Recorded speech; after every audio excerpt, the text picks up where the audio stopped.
هتكلم اليوم بحاجتين.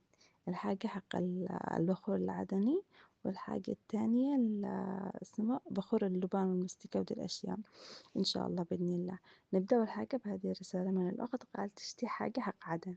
شوفوا اللي نزلت لكم إياها حاجات عدنية، المكونات والطريقة هي اللي تختلف، أما الأدوات موجودة بكل مكان، خلطة العطور موجودة بكل مكان، بس طريقة عملها وأسماء عطورات معينة ولا اسم محمد رسول الله.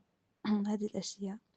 وبعدين إن شاء الله بزيد أتعمق أكتر وأكتر بالبخور العرايسي بإذن الله تعالى، بفهمكم حاجات كتيرة وأقول لكم إيش الحاجات اللي تميز العدن عن باقي المحافظات، يعني الحاجات اللي تعطي للبخور خمرة أكتر وأكتر للبخور، فهموكم إن شاء الله. أما العطورات نزلت مليها خلطة عادة بالعرايسي، إن شاء الله بزيد أكتر وأكتر خلطة عطور.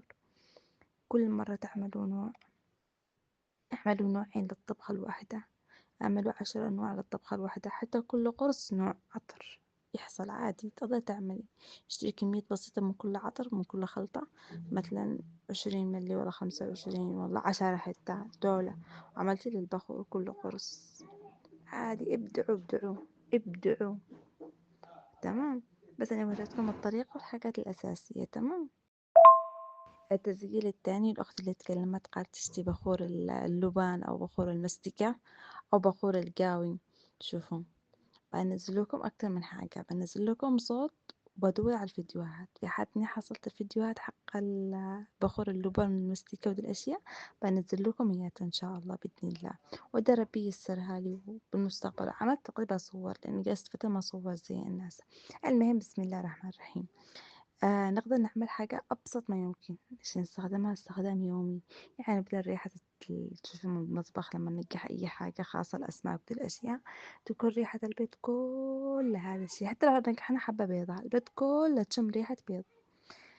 إيش نعمل؟ بعضهم يحبوش البخور يوميا، ما عندهمش إمكانية، ما يقدروش، ما يحبوش، عندهم تحسس أي سبب كان، يصلحوه لبان أو مستكة أو الاتنين مع بعض أو مع قاوي.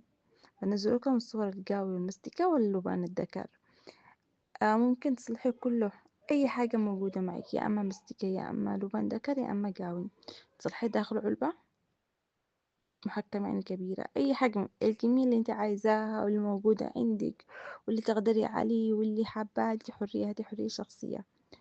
آه نرش هذا العطر المستكة واللبان والذكر والقاوي والمستكة، نرشها بعطر، وممكن نضيف شوية مسك حجري مطحون، علشان لأن المسك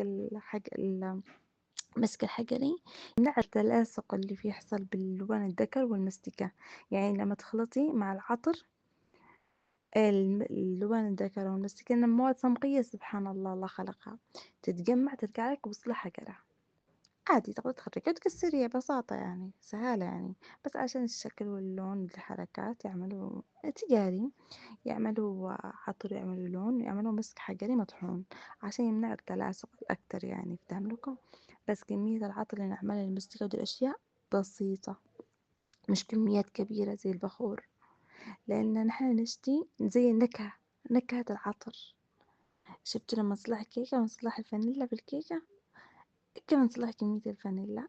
فانيلا حاجات بسيطة عشان نشتي نبرز الكيكة، هذه نكهة فقط. أي عطر تحبيه، لا تتقيدي بأي عطر، كل مرة تعملي اعملي عطر، أو اعملي علب صغيرة، علب الزجاج، سكر مجموعة لبان ذكر ومستكة، والله لبان نفسه ومستكة نفسه، أو مخلط أو فوقه قاوي أو بدون. كل علبة صلحي لها عطر معين، ابدعي، لا تقيدوش بحاجة. تمام. بعضا هذا ممكن نضيف له عود مبسوس، عود النبيل فوق اللبان الذكر والمستكة، يطلع روعة جدا. هذه أبسط طريقة. الطريقة الثانية